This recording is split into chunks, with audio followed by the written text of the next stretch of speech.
সূরা আল মুজাদালাহ। বিসমিল্লাহির রহমানির রহিম। রহমান রহিম আল্লাহ তাআলার নামে। হে রাসূল, তার কথা আল্লাহ তাআলা যথার্থই শুনেছেন যে মহিলা তার স্বামীর ব্যাপারে তোমার সাথে বাদানুবাদ করছিল এবং নিজের অসুবিধার জন্য আল্লাহর কাছেই ফরিয়াদ করে যাচ্ছিল। আসলে আল্লাহ তাআলা তোমাদের উভয়ের কথাবার্তাই শুনছেন। নিঃসন্দেহে আল্লাহ তাআলা সবকিছু শোনেন এবং সবকিছু দেখেন। তোমাদের মধ্যে যারা তাদের মায়েদের শরীরের কোনো অংশের সাথে তুলনা করে নিজ স্ত্রীদের সাথে জেহার করে, তাদের জেনে রাখা উচিত তাদের স্ত্রীরা কিন্তু কখনো তাদের মা নয়। মা তো হচ্ছে তারা যারা তাদের জন্ম দিয়েছে। এ কাজ করে তারা অন্যায় ও মিথ্যা কথাই বলে। তারপরেও আল্লাহ তাআলা হচ্ছেন মানুষের গুনাহ মোচনকারী ও পরম ক্ষমাশীল। যারা এভাবে তাদের স্ত্রীদের সাথে জেহার করে অতঃপর অনুতপ্ত হয়ে যা কিছু বলে ফেলেছে তা থেকে ফিরে আসতে চায়, তাদের জন্য বিধান হচ্ছে তাদের একে অপরকে স্পর্শ করার পূর্বে একটি দাসের মুক্তি দান করতে হবে। এ বিধানের মাধ্যমে আল্লাহ তাআলা তোমাদের করণীয় বলে দিচ্ছেন, কেননা তোমরা যা করো আল্লাহ তাআলা সে সম্পর্কে ভালোভাবেই অবগত রয়েছেন। যে ব্যক্তি মুক্তি দানের জন্য কোনো দাস পাবে না, তার বিধান হচ্ছে তাদের একে অপরকে স্পর্শ করার আগে একাধারে 2 মাসের রোজা পালন করতে হবে। স্বাস্থ্যগত কারণে যে ব্যক্তি রোজা রাখার সামর্থ্য রাখবে না, তার বিধান হচ্ছে 60 জন মিসকিনকে পেট ভরে খাওয়ানো। এ বিধান এজন্যই তোমাদের দেয়া হচ্ছে যেন তোমরা আল্লাহ তাআলা ও তার রাসূলের উপর ঈমান আনো। মনে রাখবে, জিহারের ব্যাপারে এ হচ্ছে আল্লাহর নির্ধারিত সীমারেখা। যারা এই সীমা অস্বীকার করে তাদের জন্য রয়েছে মর্মন্তুদ শাস্তি। যারা আল্লাহ তাআলা ও তার রাসূলের বিরুদ্ধাচরণ করে তাদের তেমনি ভাবে অপদস্থ করা হবে যেমনি করে তাদের আগে বিদ্রোহী লোকদের অপদস্থ করা হয়েছিল। আমি তো আমার সুস্পষ্ট আয়াত নাজিল করে দিয়েছি। যারা এসব আয়াত অস্বীকার করে তাদের জন্য অবশ্যই অপমানকর শাস্তি থাকবে। যেদিন আল্লাহ তাআলা এদের সবাইকে পুনরায় জীবন দান করবেন, তখন তাদের সবাইকে তিনি বলে দেবেন তারা কি করে এসেছে। আল্লাহ তাআলা সে কর্মকাণ্ডের পুঙ্খানুপুঙ্খ হিসাব রেখেছেন, অথচ তারা নিজেরা সে কথা ভুলে গেছে। সেদিন আল্লাহ তাআলা নিজেই তাদের সব কয়টি কাজে সাক্ষ্য প্রদান করবেন। তুমি কি কখনো এটা অনুধাবন করো না যে আসমান সমূহ ও জমিনে যা কিছু আছে আল্লাহ তাআলা তা সবই জানেন। কখনো এমন হয় না যে 3 ব্যক্তির মধ্যে কোনো গোপন সলা পরামর্শ হয় এবং সেখানে চতুর্থ হিসেবে আল্লাহ তাআলা উপস্থিত থাকেন না, এবং 5 জনের মধ্যে কোনো গোপন পরামর্শ হয় না যেখানে ষষ্ঠ হিসেবে তিনি থাকেন না।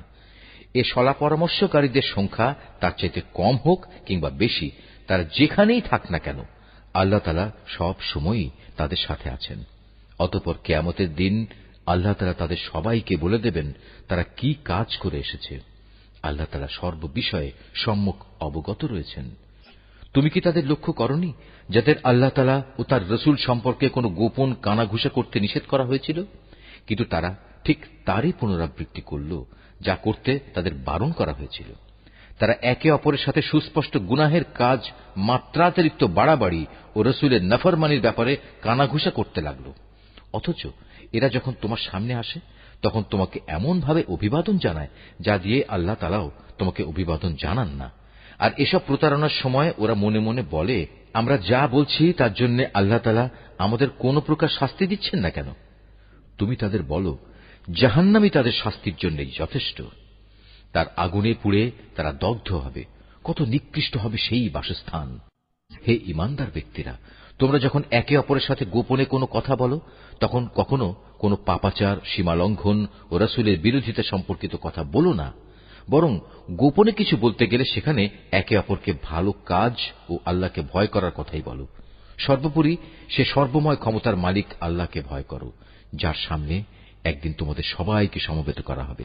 আসলে এদের গোপন সলা পরামর্শ তো হচ্ছে একটা শয়তানি প্ররোচনা, যার একমাত্র উদ্দেশ্য হচ্ছে ঈমানদার লোকদের কষ্ট দেয়া, অথচ এরা জানে না আল্লাহ তাআলার ইচ্ছা ব্যতিরেকে তারা ঈমানদারদের বিন্দু মাত্র কোনো ক্ষতি সাধন করতে পারবে না। তাই ঈমানদারদের উচিত হামেশা আল্লাহর উপরই নির্ভর করা। হে ঈমানদার ব্যক্তিরা, যখন মজলিস সমূহে একটু নড়ে চড়ে জায়গা প্রশস্ত করে দিতে তোমাদের বলা হয় তখন তোমরা জায়গা প্রশস্ত করে দিও, তাহলে আল্লাহ তাআলাও তোমাদের জন্য জান্নাতে এভাবে জায়গা প্রশস্ত করে দেবেন। আবার কখনো যদি জায়গা ছেড়ে উঠে দাঁড়াতে বলা হয় তাহলে উঠে দাঁড়িয়ে যেও। তোমাদের মধ্যে যারা ঈমান এনেছে এবং যাদের আল্লাহর পক্ষ থেকে জ্ঞান দেয়া হয়েছে, আল্লাহ তাআলা অবশ্যই কিয়ামতের দিন তাদের মহামর্যাদা দান করবেন। তোমরা যা কিছু করো আল্লাহ তাআলা সে ব্যাপারে পূর্ণ খবর রাখেন। হে ঈমানদার ব্যক্তিরা, তোমরা যদি কখনো রাসূলের সাথে একাকী কোনো কথা বলতে চাও, তাহলে অপ্রয়োজনীয় কথাবার্তা নিয়ন্ত্রিত করার জন্য তোমরা কিছু দান সাদকা আদায় করে নেবে। এটা তোমাদের সবার জন্য মঙ্গলজনক। রাসূলের মজলিসের পরিবেশ ভালো রাখার একটি পবিত্রতম পন্থা। অবশ্য সাদকা আদায় করার মতো তোমরা যদি কিছু না পাও, তাহলে দুশ্চিন্তা করো না, কেননা আল্লাহ তাআলা ক্ষমাশীল ও পরম দয়ালু। তোমরা কি তোমাদের একাকী কথা বলার আগে সাদকা আদায় করার আদেশে ভয় পেয়ে গেলে? যদি তোমরা তা করতে না পারো এবং আল্লাহ তাআলা স্বীয় করুণা দ্বারা তোমাদের ক্ষমা করে দেন, তবে তোমরা নামাজ প্রতিষ্ঠা করতে থাকো, যাকাত আদায় করতে থাকো এবং সর্বকাজে সর্ববিষয়ে আল্লাহ তাআলা ও তার রাসূলের আনুগত্য করতে থাকো। তোমরা যা করছো আল্লাহ তাআলা অবশ্যই সে সম্পর্কে পূর্ণ ওয়াকিবহাল রয়েছেন। হে নবী, তুমি কি সে সম্প্রদায়ের অবস্থা কখনো লক্ষ্য করনি যারা এমন জাতির সাথে বন্ধুত্ব পাতায় যাদের উপর আল্লাহ তাআলা অভিশাপ দিয়েছেন? এ সুযোগ সন্ধানী লোকেরা যেমন তোমাদের আপন নয়, তেমনি তারাও ওদের আপন নয়। এরা জেনে শুনে মিথ্যা শপথ করে বেড়ায়। আল্লাহ তাআলা তাদের জন্য জাহান্নামের কঠোর আযাব প্রস্তুত করে রেখেছেন। তারা যে কাজ করেছে তা ছিল জঘন্য অপরাধের কাজ। তারা তাদের মিথ্যা শপথগুলোকে নিজেদের স্বার্থ রক্ষায় ঢাল বানিয়ে দিত, আর এর আড়ালে তারা মানুষদের আল্লাহর পথ থেকে ফিরিয়ে রাখত। অতএব তাদের জন্য রয়েছে এক লাঞ্ছনাদায়ক শাস্তি। আল্লাহ তাআলার শাস্তির কাছ থেকে তাদের বাঁচানোর জন্য সেদিন তাদের ধন সম্পদ, সন্তান সন্ততি কোনোটাই কোনো কাজে আসবে না। তারা তো দোজখেরই বাসিন্দা, সেখানে তারা চিরকাল অবস্থান করবে। যেদিন আল্লাহ তাআলা তাদের সবাইকে পুনরুজ্জীবিত করবেন, আশ্চর্য, সেদিনও তারা তার সামনে এই মিথ্যা শপথ করে দায়িত্ব মুক্তির চেষ্টা করবে, যেমনি করে তারা আজ স্বার্থ সিদ্ধির জন্য তোমাদের সাথে মিথ্যা শপথ করছে।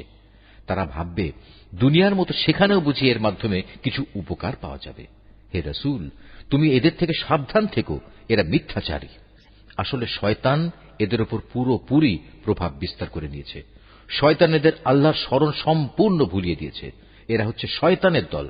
হে রাসূল, তুমি জেনে রেখো, শয়তানের দলের ধ্বংস অনিবার্য। যারা আল্লাহ তাআলা ও তার রাসূলের বিরুদ্ধাচরণ করে তারা অবশ্যই সেদিন চরম লাঞ্ছিতদের অন্তর্ভুক্ত হবে।